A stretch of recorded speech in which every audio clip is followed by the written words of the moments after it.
Within an hour, police and security forces were fanning out across the city.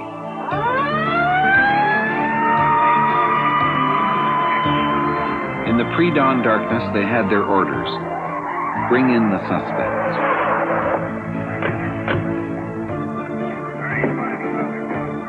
They had been given special powers, extraordinary powers. Powers that allowed them to break in, to ransack, to confiscate anything, arrest anyone. They were carrying out the new orders of the land. Those are not scenes from some melodrama set in Eastern Europe or a Latin American dictatorship. They represent things that happen here, in my country, Canada. I woke up in amazement one morning in the autumn of 1970 to learn that there were armed soldiers patrolling the streets of this city, Montreal, and Quebec City, and Ottawa.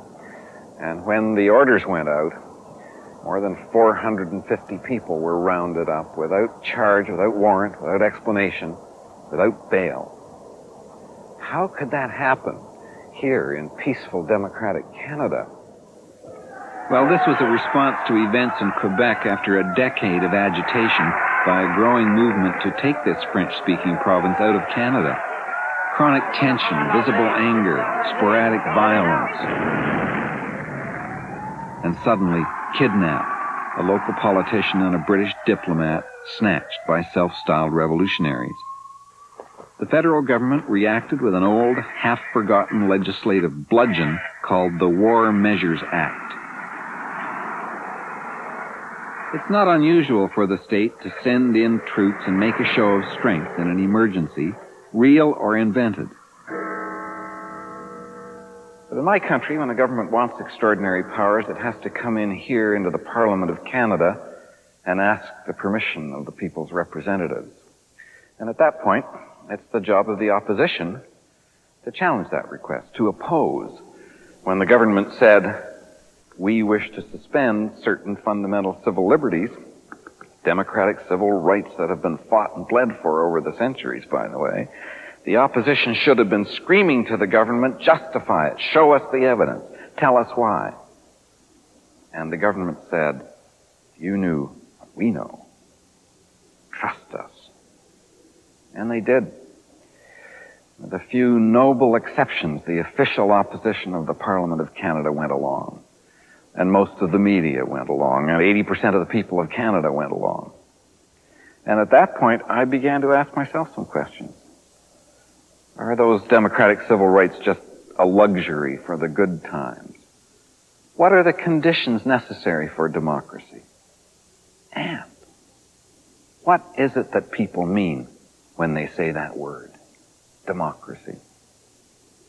The search for an answer to that question has taken me through more than 30 countries around the world. And the record of that odyssey is this television series.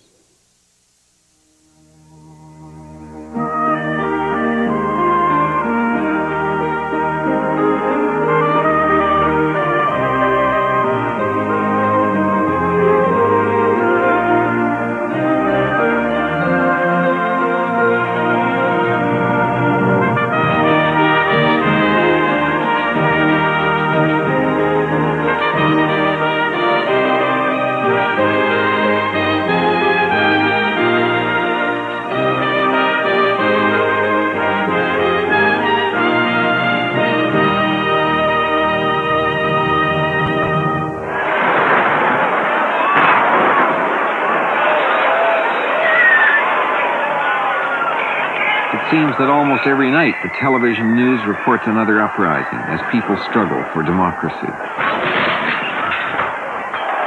The word has come to mean so much. Freedom. Hope. The end of tyranny.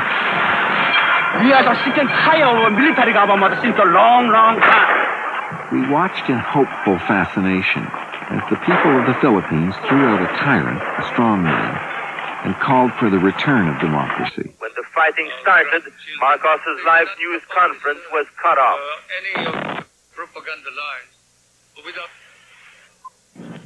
Channel 4 is on the air again to serve the people. I'm willing to die. For Filipino democracy. But what do they mean when they use that word, democracy? Democracy? Everybody, don't matter what your colour is, your creed is, you all get a say in what goes on. I think democracy is freedom for everybody to be able to demonstrate, to be able to express their opinions, to be able to be treated equally in a society, whatever your colour, whatever your sex, whatever anything. What's democracy? Well, the pedant in me says that's very simple. It's exactly what the word means, etymology. Ruled by the demos, by the people. That doesn't tell you anything. But after that, you get into a tremendous complication as to what form of rule, which people, and so on. But the basic conception, which was the Greek conception, was, and that's the Protagoras story, the people themselves make the decision. Democracy. That has been construed to be a Greek word, but originally it is an Arabic word from two parts. Demo, which in Arabic means the continuation, and krasi is the chair. And so therefore the continuation of the people on the chairs of power is democracy. Most of us, stick to Abraham Lincoln's definition of democracy, government of the people, by the people, for the people. Democracy here, which claims to be for the people, by the people, for the people, I think, again, is an illusion. It all depends on what kind of money you have. That's more, in my mind, to say it's by the money, for the money. Freedom, you always do what you want to do. Nobody tell you what to do, when to do it, how to do it, A lot of different notions out there. I think they're all talking about the same thing, finally, power. I think democracy is about power, about who has the power in the end.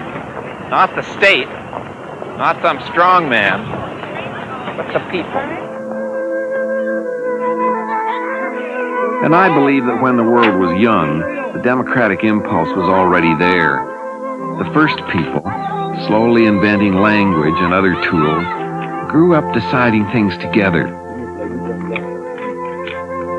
sharing food, knowledge, power.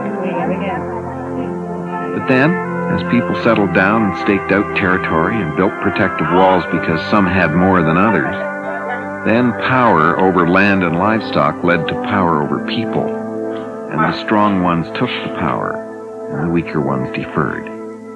Most of the early history that I was taught about civilization showed that democratic impulse being suppressed, held down by the strong ones, the tyrants.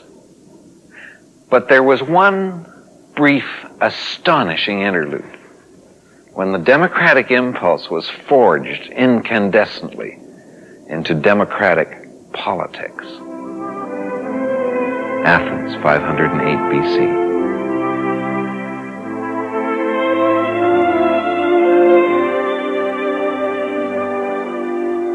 A tyrant of the city named Cleisthenes did something that had never been done before. What he did was to take the men of the city-state of Athens, the men who sailed the ships, and tilled the soil, served the wine, and cobbled the shoes, and herded the sheep, and organized them in a radically different way so that they, the citizens, would be sovereign. They would have an assembly. No law could be passed in the city-state of Athens without the consent of that assembly. It was the first time in the history of the civilized world that power had passed into the hands of the people. It was the birth of democracy. But it would be a very short life. And today, in the land where the bells of political democracy began to peal again after more than 2,000 years of silence, these American students have never known a time without democracy. Is it power for other people? Yes. Use consensus not to bring up people? Yes. They should be natural Democrats, but their teachers say that democracy has to be taught. When people are coming back from lunch, everyone's fooling around. Is this a problem for other people? No. Fair enough, yes. And so they have sessions on democratic problem solving. Problems that used to be solved by the authority figure, the teacher. we feel like doing it. I think it's because someone from the cafeteria or someone just starts fighting, and then someone else says, oh, this looks like fun, and then gets into it, and another person does the same thing, and everybody comes back killing each other, punching, and getting into fights. Matt, I think the biggest problem that sets everybody on fire is that when we're coming back, somebody, starts, just gets a little bit fooly around you. The children initially like very much for us to solve the problems for them. They're used to it. It's happened all through their school careers and probably all through their lives that adults have solved their problems. We're asking them to solve their own problems, which is a much more difficult skill. It's kind of a lot of work to do this, and it would be nice for them to do all the work, but it kind of feels a little grown up to do it. If I have a problem at school, I tell it to my mother, and she sometimes tells it to my father, and at night about sometimes 8 o'clock, 8:30, I'll go into their bedroom and we'll all talk about it, and we'll tell each other our problems, and we'll ask each other what we'll do about it, and we'll see if we have consensus about it. I know there are a lot of comments, but are there any suggestions? Well, they're very self-centered children. They're children.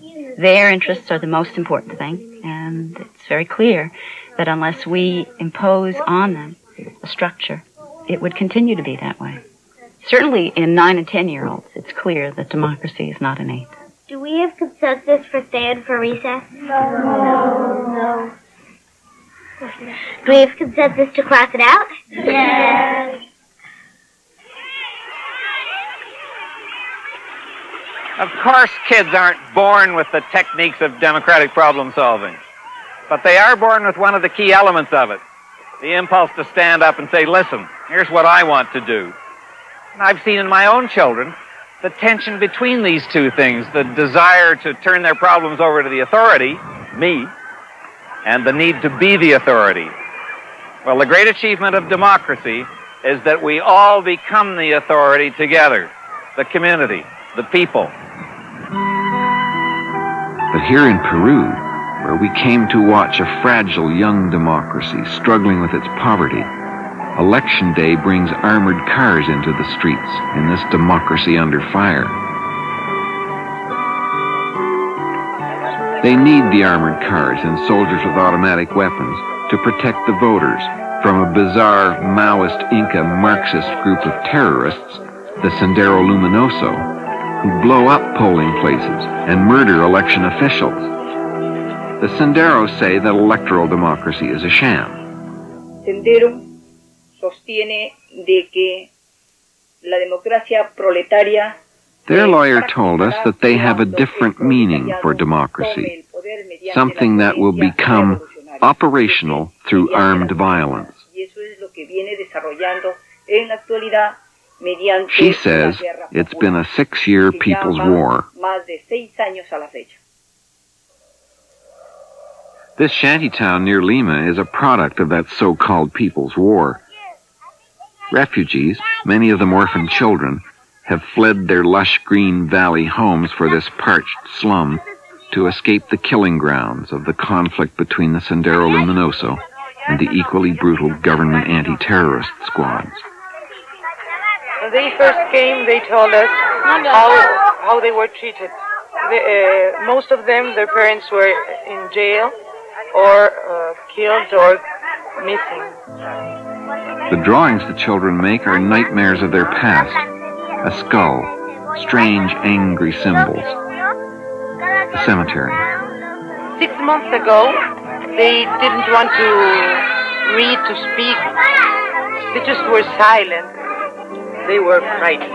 The first time we went to a park, and suddenly the police passed, a police car passed, and they were just absolutely frightened. They started to hide. What's going on? I told them, nothing's going to happen. No, they're going to kill us. They're going to kill us. The violence that has plagued their country has scarred their lives. Shocked and brutalized, how can they ever grow up to feel that democracy means anything at all?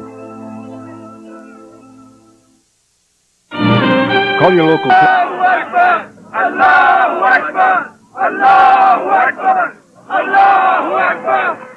Death to Israel! Death to Israel! Death to Israel! The right to demonstrate against the powers that be is one of the hallmarks of democracy. These people know they have that right here in Canada, but do they know how new these liberties are? And do they know how much it costs to win them? The pages of history are full of the enemies of democracy. Monarchs, tyrants, colonels, generals, mullahs, dictators, the strong ones, the rule of the powerful few. Why did we put up with them for so long? Alles, was ihr seid, seid ihr durch mich. Und alles, was ich bin ich nur durch euch allein. Hitler came to power not by force but by the ballot box. Germany was a democracy in the 1930s, the Weimar Republic, with a fine constitution and guarantees of human rights. But still feeling the humiliation of their defeat in World War I and panicking as unemployment began to eat into the middle class, the German people were ready for a hero, a strong man. And the exhausted old chancellor of the Republic gave them one, when he named Hitler head of government. Hitler introduced his own version of a War Measures Act and swept away democracy, to the cheers of most of the people. A strong man always has the answers. Democracy keeps asking people to come up with their own. And yet, in this new democracy, the authorities have an ancient tradition of leading the people to come up with answers even before there's a problem.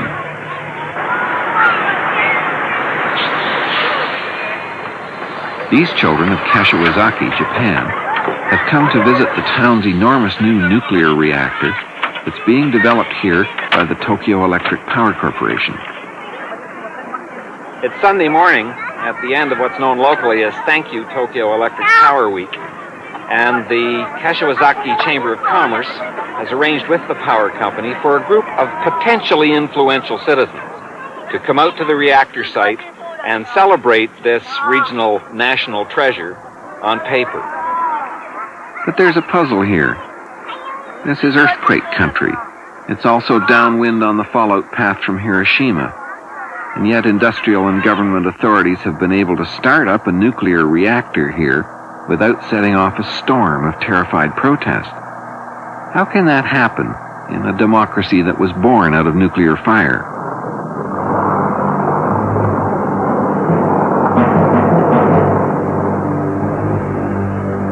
Two American nuclear bombs ended a war and the centuries-old rule of the emperors. Japan passes another democratic milestone as Emperor Hirohito faces the Diet to proclaim Japan's new constitution. Japan's defeat in World War II resulted in democracy being forced upon it, with a constitution written in English, taking nothing from Japan's own culture. It's a culture that looks strange to Western eyes, and nothing stranger than something called am I. No other language has a word quite like am I.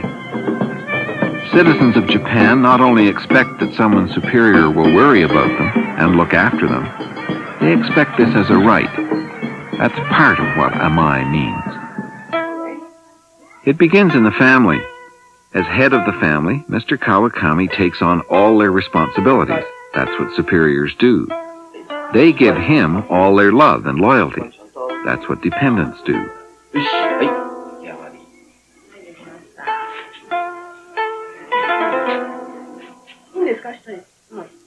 The same am I obligations extend out to the neighborhood. After the family, the Japanese first loyalty is to the neighborhood where they were born.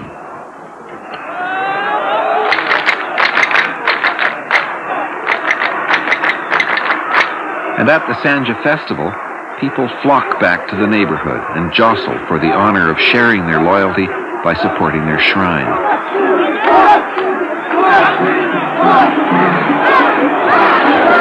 As a respected leader of the community, Mr. Kawakami is assured of his place.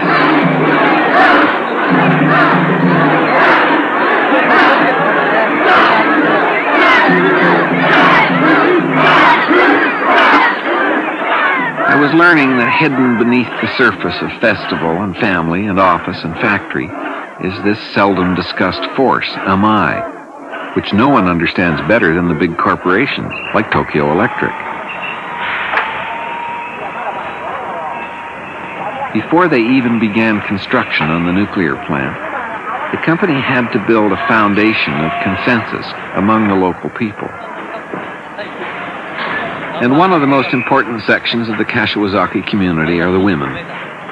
Traditionally the silent citizens of Japan, the women exert their influence through the family whose purse strings they hold. Mrs. Hashizumi voluntarily spends a lot of time convincing her neighbors of the benefits of nuclear energy. I couldn't get over how successful the company had been in convincing the community of the worth of their project. Tell me how you go about building up support in the community. で、そこで私は言うんですけれども、本当に、理解を得たり、その人のイエスをもらうのは、理屈やデータではなくて、その人、自分が気に入ってもらうことだと。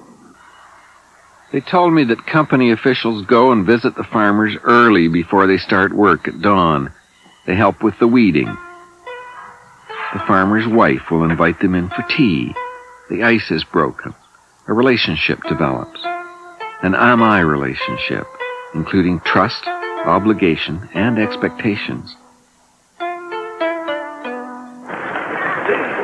The Japanese way quietly recognizes that if the people's consent is not won over, their opposition can erupt. As it did here at Tokyo's new Narita airport. This has gone on for more than a decade, because am-I did not quietly win that consent before construction started. It doesn't fit our Western notion of open public debate leading to an agreement or to compromise. But it does contain that one essential element of democracy, a recognition that power resides with the people.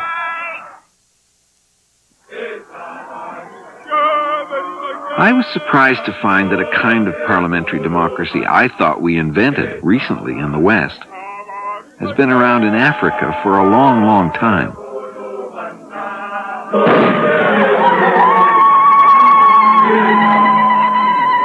The village of Mochudi in Botswana.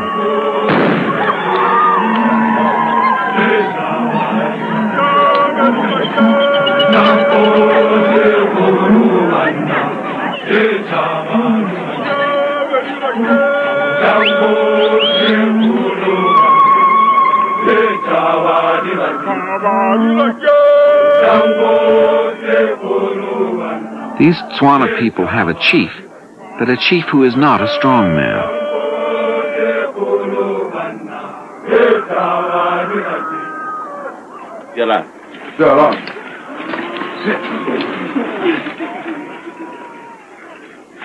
Linchway II is treated with the respect and reverence that's due to a powerful traditional chief. But these people know that they also have power. Linchway II may be their chief, but only as long as they want him to be. Our saying in Tswana is that Hosige Hosi Kabat, which means the chief is the chief because of his people. Now, as we can see, really the chief is, in modern language, we can say he's primus inter pares. Primus inter pares, that's an old Latin expression for first among equals. But Linchway II is a modern international figure. He has served as Botswana's ambassador to the United States and Canada. Now that he's back home, he deals not with international crises, but with local disputes.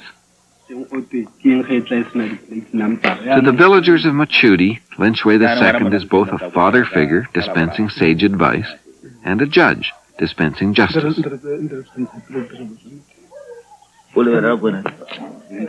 This gentleman here owes somebody the sum of 1,158 pula, and he paid with goats, 9 goats, and a beast on top. But that other man is not satisfied. He wants more from him. So he just come to find out from me what he should do. I told him that we should come on Wednesday so that I can call the other man, bring them together and hear what the other man's complaint is all about. Does your day begin like this with counseling every day? Uh-huh. So almost every day, not every day, but almost every day, anytime. And on certain occasions known as khotla, when the entire village assembles in a sort of town meeting, the chief is called upon to preside over something that I found sublimely democratic.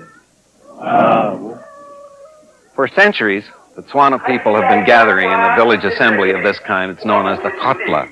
This is where all matters of community importance are decided.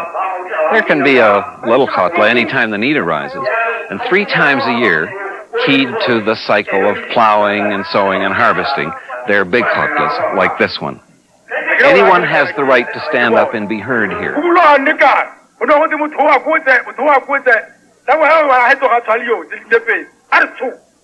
You don't have to understand the Setswana language to quickly realize that there's none of the deference and kowtowing usual when an ordinary person deals with a strong man.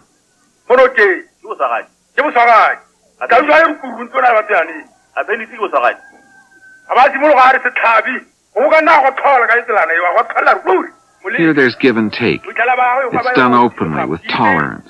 No one seems insulted by someone else's strongly held opinion.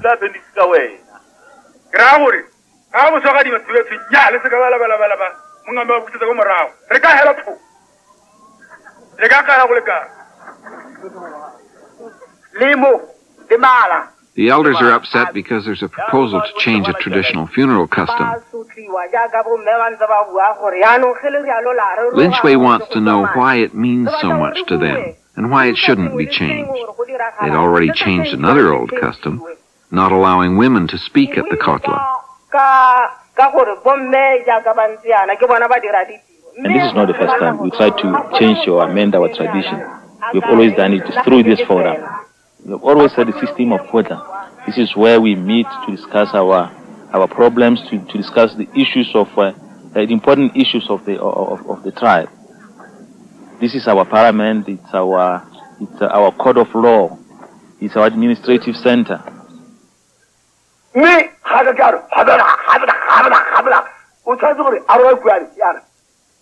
The discussion will go on for 2 more days until all have said their piece.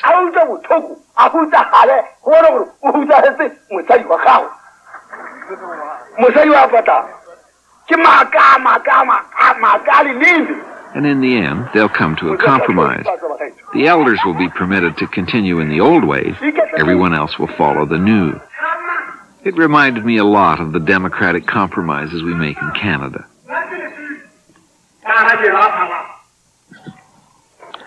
It just struck me while I was watching this that if the historical speculation is correct, and the khotla has been going on as long as the Tswana have been a distinct people, which means back to the 15th century, then this kind of direct participatory democracy predates the French Revolution, predates the American Revolution. In fact, the only thing I can think of that's older than this is the ancient Athenian democracy. Throughout most of my life, I have associated this remarkable site with the essential idea of democracy. And partly because of the way they appear in pictures in the history books, I thought of these buildings as being cold and bleached and remote. I began to get the idea that the ancient Greeks who invented democracy must also have been an austere, difficult, cold, not very interesting people. Well, since then, I've been learning a few things. First of all, about the buildings. When they were new, they were trimmed with brilliant slashes of scarlet and gold, blue and yellow. And this whole area of the Acropolis, which simply means the peak of the city, the high point of the city, was populated with statuary that was not that white, eyeless stuff we see in the history books and the museums. These statues were painted lifelike, super lifelike. And their clothes were painted more gaudily than some of the stuff you see on the tourist stuff here today.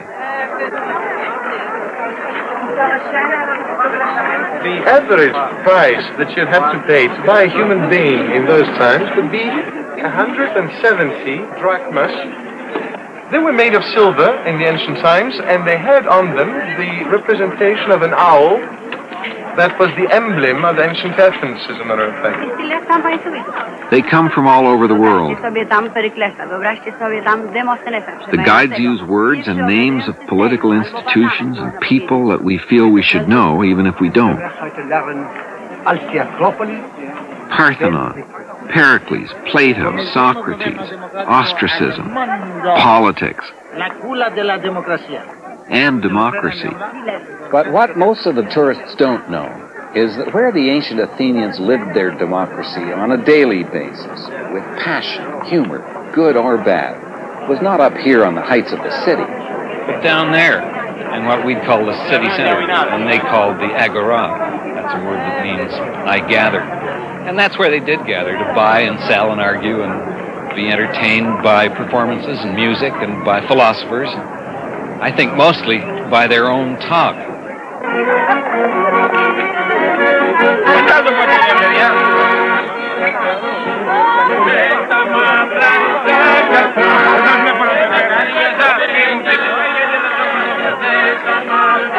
I think one reason that democracy found such fertile ground here was that the ancient Greeks were just like the modern Greeks, in that they had a passionate love of one essential element of democracy, and that's talk. They loved to pound the table and argue over a jug of wine or a piece of meat or a political idea. To test my speculation about talk in the taverns and the marketplace being a foundation of democracy, I went to see a great scholar, Sir Moses Finlay of Cambridge University. Sir Moses, you were a Brooklyn boy. You became the dean of the ancient historians in the British scholarly community. Can you tell me what brought about the Athenian democracy in the first place? That's the $64,000 question. There are all kinds of answers, but they don't mean anything to me. And it's still very hard to see how anybody got the idea, which had not been heard of in this world before and died a couple hundred years later for a couple thousand years, that even peasants, shopkeepers, carpenters have a right and a capacity to participate in the decision-making process. It's an extraordinary idea. That extraordinary idea took concrete political form on a hill overlooking the agora. Here was the world's first democratic assembly. The assembly meetings up here began early in the morning. People who lived in the outlying districts might have to walk all night to get here. Some of the local folks probably preferred hanging around in the agora all day rather than trudging all the way up here. And so they devised a simple but effective solution for dealing with that. As soon as the signal flag went up for the start of the assembly, the police would close off all the streets leading into the agora. And then they'd walk through the whole area, dragging a huge rope soaked in scarlet. And after that, anyone found with a trace of red on his clothes would be fined for missing the assembly. When they finally made it up here, the meeting would continue until dark, and any unfinished business would be postponed until the next meeting. They usually took place about every 10 days. Things got underway here, first with sacrifices to the gods, and then with a curse upon anyone who would deceive the people, which is kind of an interesting reflection on the practices of modern governments. And then the herald would proclaim, "Who wishes to speak?" Anyone who was qualified to be here in the meeting was qualified to come up on this rock and speak. And come up here and speak they did. They talked about war and peace and alliances and religious observance and conferring honors upon fellow citizens and how much tax the prostitutes should pay. We're dealing with a system here in which the people who are the citizens, who are a minority of the population, there's no use pretending otherwise, not only vote every so many years or whatever for who holds office and who runs the parliament and so on, they actually make the decisions on matters of policy themselves. The Athenian Assembly, which is a sovereign body, is open to any Athenian citizen who is not barred because he's in debt or has committed a crime or whatever, who chooses to go that day. And on that day, he is a member of the Sovereign Assembly and votes on any issue that may come up. He could vote himself to go to war. He can vote, well, if he votes to go to war, he's voting himself to go to war most of the time. Everybody in that room, or it's not in the room, it's out of doors, is doing, 8,000 people, 10,000, whatever the number is voting, does he march off next month? It's not a matter of Parliament voting to send 20 million other people. And the same thing's true if they vote taxes. They're voting to tax themselves. And this is a very tricky, psychologically, a very tricky thing for us to contemplate because we don't have this system.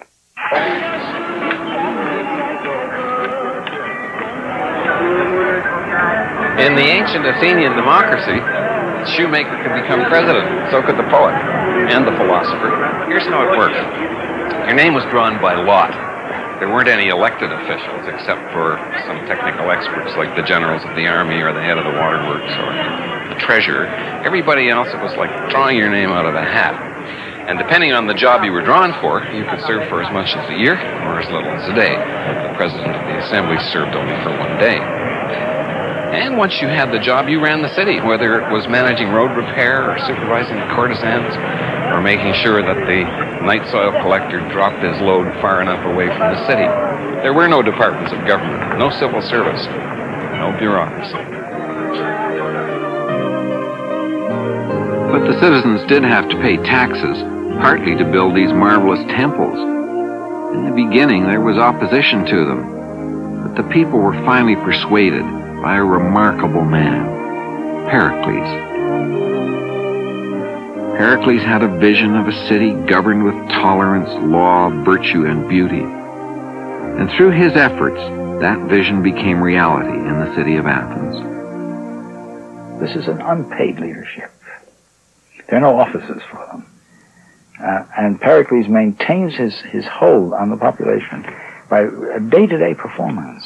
He has no authority other than what he can persuade them to do. They say that more than any other Athenian, Pericles made the democracy really democratic because he persuaded the assembly to take this radical step of actually paying people to take part in government. Before Pericles, the poor couldn't afford to take the time to serve on the juries, or be magistrates, or collect taxes and sit on committees. Only the rich could. But with Pericles' reforms, ordinary folk of humble means could now play a significant part in the administration of their own city-state. Not everybody in Athens was happy to see the cobbler and the small farmer and the fisherman sharing power with the elite. One practitioner called it a form of acknowledged insanity, and another prominent Athenian said that it gave the impression of a city ruled by a stupid, ignorant mob. That prominent Athenian was Plato. Plato was the man who gave the world the idea of the philosopher king. Plato didn't trust the people. He thought it was too bad that you couldn't tell the slaves from the free men. He despised the Athenian democracy. What he preferred was the discipline and efficiency of an entirely different kind of city-state, one called Sparta.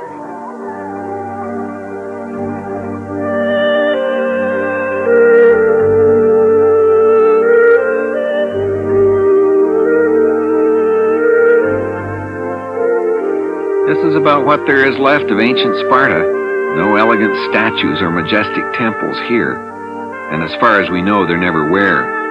The arts of this nation-state were the military arts. Little boys here were taken away from their parents, perhaps as early as the age of 7, and sent to live in the barracks. And later, when they would march off to war, we're told that their mothers would shout after them, "Come back victorious or come back dead." The only career for a Spartan was to be a soldier. So you might ask yourself, who did all the work around here? Slaves, that's who. 4 to 5 times as many slaves as citizens. 10,000 Spartans, 40 to 50,000 slaves. Living under a rule of terror, a Spartan citizen could kill a slave whenever he felt like it, legally. To make it legal, they formally declared war on their slaves once a year. Mind you, they were just about as tough on themselves. They submitted to a stern and uncompromising code of laws, which, by the way, were never written down. Laws that embodied this Spartan ideal of total self-sacrifice to the good of the city-state. And what was that good? To be militarily invincible. In the hills above Sparta, there is a cave that bespeaks the brutal cruelty of these people. Here, the Spartans used to throw slaves and prisoners to their death, and nearby they abandoned their own babies who were too weak to become good Spartan soldiers. Sparta and Athens were about as different as you could get. Athens was a democracy. Sparta was not. Athens revered the arts. Sparta suppressed them. Athenians loved to talk. Sparta gave us the word laconic. So I have to ask myself, how could two such closely related people, speaking the same language, living only about 200 kilometers apart, have produced such radically different civilizations? Inevitably, they ended up going to war with each other. And to fight that war, Athens built the finest naval fleet that had been seen on the Mediterranean. The sailors who manned those ships and fought in them and rowed them were the lower orders of Athens, the poor, the garlic eaters. They were the ones who had the most to gain from the Athenian democracy. They were the great democratic supporters. They not only fought for Athens and helped build its empire, but at one point, when it was under a terrible threat from within, they were the ones who saved the Athenian democracy. The sailors of Athens were off at sea when the assembly, desperate for money to conduct its war with Sparta, actually voted to abolish democracy in exchange for Persian gold.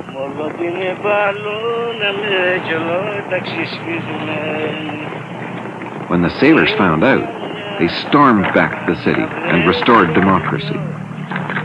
It was the poor who proved to be the real champions of democracy, because democracy gave them power. But for others working for Athens, democracy gave them nothing. There used to be an inscription at the entrance to one of these mines claiming ownership of the land and the installation and the Andropoda. Andropoda is a word that means human cattle. And that's what they considered the people who worked in here, human cattle. Sounds as if it might have been a Spartan installation, but in fact it was Athenian. It belonged to the Athenian democracy. And the people who worked in here were Athenian slaves, crawling on their hands and knees, or sometimes lying flat, in order to dig out the silver that was turned into this famous coin, the silver Attic owl. I think it was the sweat of the slaves toiling down those awful tunnels to produce the silver that made these coins that made the democracy possible in Athens. Because the coins bought the fleet, and the fleet bought the empire, and the empire produced a continuing flow of wealth, and more slaves, by the way, that gave the Athenian citizen the leisure he needed to sit around in the assembly and run the government of Athens, democratically. Look, you have to remember that the Athenians have to work by invention here. They have no precedent. They can't go read a book and say, what do we do in this or that situation? You mean they're making it up as they go along? They're making it up as they go along. So they're making it up as they go along, they're improvising, they're devising solutions to concrete problems, but do they have a theory, a belief? Did the Athenians believe that the many were wiser than the few, that wisdom resides with the many? They must believe it, but they don't bother saying it. It's a very curious phenomenon. There is practically no theoretical statements except anti-democratic. 508 to 323 BC. That's as long as democracy lasted here in Athens. It was destroyed by conquest, finally, by two strong men from the north, Philip of Macedon and his son Alexander the Great. It had been a flawed democracy. Women had no power in it. It was based on a slave economy. Throughout most of it, Athens, with her imperialist ambitions, had been at war. And yet I'm convinced that only some constipated, utopian perfectionist could say that it was not a democracy. It lasted almost 200 years. But it couldn't survive that conquest. And when it died, the world forgot about it for almost 2,000 years. And then some scholars began to read about it as a kind of curiosity, and some dreamers to think how nice it might be. But in the meantime, something even more important was happening. Some of the same social and economic and cultural conditions that had brought the democracy into being here in Athens in the first place were beginning to show up in parts of Western Europe and the New World. And those become the battleground for the next episode of the struggle for democracy.